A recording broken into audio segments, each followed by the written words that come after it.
karaa miidiyaalee himamaatti jira. Waaree booda immoo lammiin Jaappaan tokko kan umriin isaa 48 ta'e dhiirri dhibee kanaan qabamee Itoophiyaa keessatti mul'achuu dhagahameeti jira. Baga nagaan dhufte. Galatoomaa baga nagaan eeddan. Ayyee vaayirasiin koronaa yookiin COVID-19 kan jedhamu kuni ka'umsi isaa maali? Dhibee akkamiiti? Achirraa jalqaba. Akkuma maqaan isaa dubbatu dhibeen kun dhibee vaayirasiitiin dhufudha. Corona virus yookiin novel corona virus yookiin COVID-19 jedhamee kan mogga'edha. Vaayirasiin kun ka'umsi isaa kallattiidhaan wanti beekamee jiru garuu namoonni akka tilmaamanitti kana duras seenaadhaan raawwatamee beeku wanti wal fakkaataan bineensota adda addaa primates jedhamanii beekaman irraa kan akka simbirroo halkanii fa'aa irraatii gara namaatti darbeera jedhameetu shakkama. Akka evidensiitti kan isaan dhiyeessanii namoota yeroo jalqabaaf Chaayinaa keessatti dhibee kanaan qabaman keessaa dhibbeentaan 2 kan ta'an walitti dhuqeenya yookiin walitti dhufeenya yookiin nyaata galaanarraa dhufanii bineensota adda addaa nyaataniiru jedheetu kan shakkamu. Kanaaf gara jalqabaa irratti bineensarraa gara namaatti kan darbedha jedhamee yaadama. Achi booda garuu babal'inni isaa kan inni baay'achaa deeme nama dhibee kanaan qabamerraa nama safayyaatti daddarbuudhaanitu babal'ate jedhameetu gabaafamaa jira. Galatoomii Dooktar mallattooleen dhibee kanaa maal? Mallattooleen dhibee kanaa nama baay'ee keessatti kan mul'atu ho'ina qaamaa ol ka'u namoota dhibbeentaa 90 keessatti mul'ateera. Kanarratti dabalata ho'ina qaamaa taanee kan nama baay'ee irratti mul'ate qufaadha. Qufaa akkasumas haxxiffachuu karaa funyaanii dhangala'aan qalloon yookiin garmalee furriin itti baay'achuun kunis jira. Namoonni garmalee miidhaman immoo afuurri hanqachuun mallattoo nama baay'ee irratti mul'atanidha. Tole namni dhibee kanaan qabamee guyyaa meeqatti mallattoo akkasii arguu danda'a jedhameeti yaadamu? Namoonni atattamaan amma guyyaa 2 gidduutti mallattoo agarsiisan jiru. Namoonni tokko immoo amma guyyaa 14ttis kan turan jiru. Namni bal'aan garuu torban tokko gidduutti mallattoo agarsiisuudhaan mul'ate. Akkasumas namoonni turanii agarsiisanis jira gatii ta'eef torban 2 eeguun barbaachisaadha. Yeroo baay'ee namni tokko shakkamee bilisa jedhamee mirkaneessuu dura torban 2 tokko eeguun barbaachisaadha. Karaa biraatiin immoo dhibee kana wajjin mallattoo wal fakkaataa dhibeewwan qaban jiru fakkeenyaaf haxxiiffachiisuu, qufaasisuu, ho'ina qaamaa yookiin feebar kan jennu kana dhibee kanarraa bifa kamiin adda baasuun danda'ama?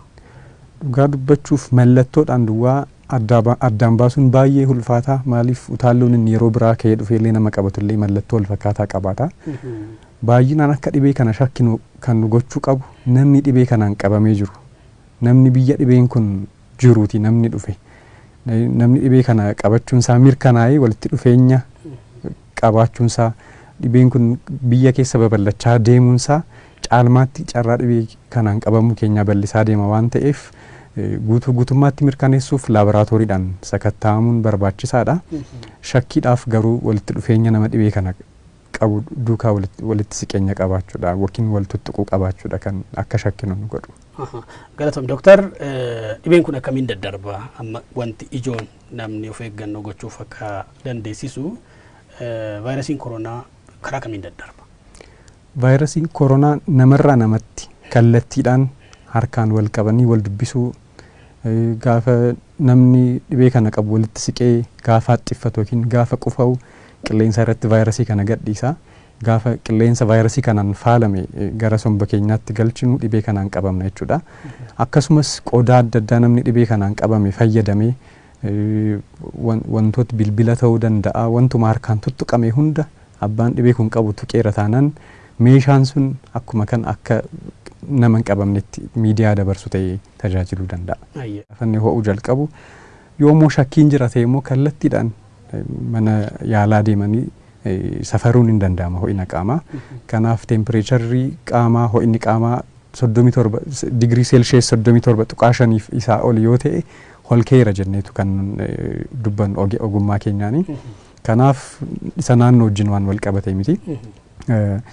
Waa'ee namicha isa biyya keenya keessatti argamee jiru odeeffannoo guutuu hin qabu mootummaan waan inni gochaa jiru garuu akka istiraateejiitti mootummaan maal gochuu qaba uummanni maal gochuu qaba waan jedhu gaaffii isaan gaafataniif namoonni nama kana wajjin wal quunnamtii qaban namni nama kana wajjin harka wal qabee wal dubbise akkasumas nama kana wajjin eenyatti hariiroo qabaatee sakatta'amee namni nama kana wajjin wal tuqee amma inni biyya keessa ture kana keessatti eenyummaa abbaa sana uummataaf beeksisuudhaan namoonni nama kana wajjin walitti siqeenya qabaannee irra jedhan ofuma isaaniin amananiiti dhufanii ofii isaanii saaxilanii amma dhibeen kun itti darbuu dhiisuu isaanii guutummaatti barree mirkaneessinutti addaan ba'anii yookiin akka jecha isaatti kwaarantaayini godhamanii yeroo murtaa'e turuu qabu jechuudha.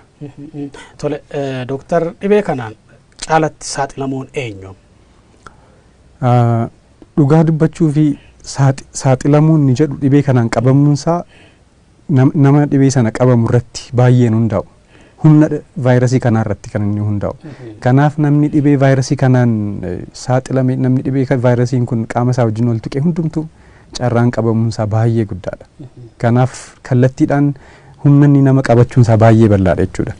Kan addaan ba'u dhibeen kun namoota hammam dhibee hamaa irratti fida namoota hammam irratti dhibee salphaa fidasa jedhutti yoo ilaalle namoonni umuriin isaanii dulloomanii fakkeenyaaf amma Xaaliyaaniif Chaayinaa yoo wal bira qabdee ilaalte Xaaliyaan keessaatii dhibbeentaan namoota du'aa jiranii baay'ee ol ka'aadha akka Chaayinaa wajjin wal bira qabnee yoo ilaalle aging society isaanii bal'aa gatii ta'eef namoonni dhibee adda addaan qabaman akka dhibee sukkaaraa dhibee onnee dhibee kaansarii kan humna ittisa dhukkubaa qaama keenyaa gadi buusan dhibeen adda addoo jiru yoo ta'e kanaaf carraa dhibee baay'ee cimaa ta'e lubbuu nama sana galaafachuu danda'u carraan qabachuun isaanii bal'aadha. Namoonni dhibee biraa hin qabne dargaggeessa kan ta'an umuriin isaanii middle age irra kan jiran amma ta'e dandamachuu danda'u jedhameetu kan mul'atu.